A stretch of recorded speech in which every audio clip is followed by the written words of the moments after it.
Show મિત્રોને જય સિયારામ। આજે આપણે ધોરણ 12 ગણિત વિષયમાં ચેપ્ટર નંબર 9 સ્વાધ્યાય 9.3 દાખલા નંબર 4 વિશે અભ્યાસ કરવાના છે। રકમ છે sec² x tan y dx plus sec² y into tan x dy equal to 0। બરાબર। તો સૌથી પહેલાં જે આપણે રકમ આપેલી છે એ આપણે લખી લઈશું। તો sec² x into tan y dx plus sec² y into tan x dx equal to 0। હવે જે આખું જે સમીકરણ છે એને આપણે tan x into tan y વડે ભાગીશું। બરાબર। તો અહીં આપણે આને tan x into tan y વડે ભાગીશું તો શું બાકી વધશે? અહીં tan y બાકી વધશે।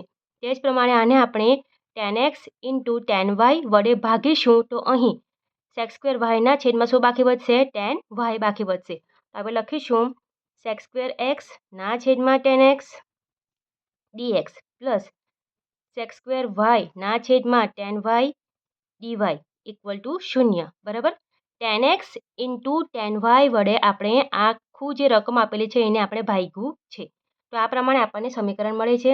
બરાબર। એટલે કે આ પ્રમાણે આપણને મળે છે તો બંને બાજુ આપણે સંકલન કરીશું। તો સંકલન ઓફ sec² x ના છેદમાં tan x dx પ્લસ સંકલન ઓફ sec² y ના છેદમાં tan y dy equal to 0। બરાબર। હવે આપણે જાણીએ છીએ કે d/dx ઓફ tan x શું થાય? sec² x। બરાબર। એટલે કે tan x નું ઉપર જે શું છે એનું વિકલન છે। tan x નું વિકલન શું થાય? sec² x થાય। તો આપણે લખીશું અહીં d/dx ઓફ tan x અપન નીચે શું છે tan x અને dx પ્લસ તે જ પ્રમાણે અહીં d/dy ઓફ tan y અને નીચે શું છે tan y ઇક્વલ ટુ 0। સૂત્ર શું છે આપણું? સંકલનમાં સૂત્ર છે કે ઉપર f' x હોય અને નીચે fx હોય dx હોય તો શું થાય? log લાગે। બરાબર। log ઓફ માનાંકમાં fx થાય। એટલે કે નીચે વિધેય હોય અને વિધેયનું ઉપર વિકલન હોય તો શું થાય?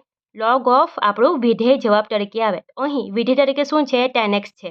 એટલે શું આવશે? log ઓફ માનાંકમાં tan x plus log of માનાંકમાં tan y ઇક્વલ ટુ શું આવશે? અહીં log c।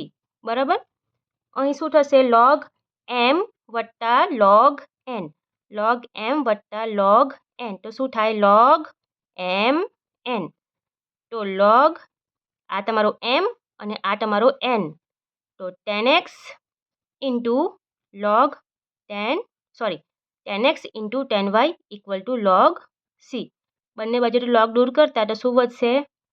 tan x into tan y equal two c અને આ આપણો જવાબ છે।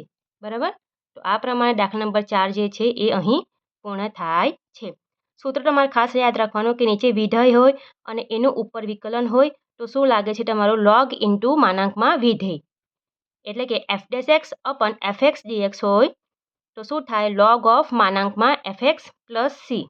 બરાબર। આ પ્રમાણેનું સૂત્ર છે અને આ બંને log વાળું સૂત્ર હોય કે log m વત્તા log n તો શું થાય? log m ઇન્ટુ n એટલે કે log mn। બરાબર। તે સૂત્રોને આપણે અહીં એપ્લાય કર્યો છે અને આ પ્રમાણે આપણો દાખલા નંબર 4 જે છે એ અહીં પૂર્ણ થાય છે। વિડીયો પસંદ આવ્યો હોય તો વિડીયોને જરૂરથી લાઇક કરજો। ચેનલ ઉપર નવા હોય તો ચેનલને સબસ્ક્રાઈબ કરવાનું ભૂલતા નહીં। બરાબર। મળીએ આપણે આગળના વિડીયોમાં। સૌને રાધે રાધે।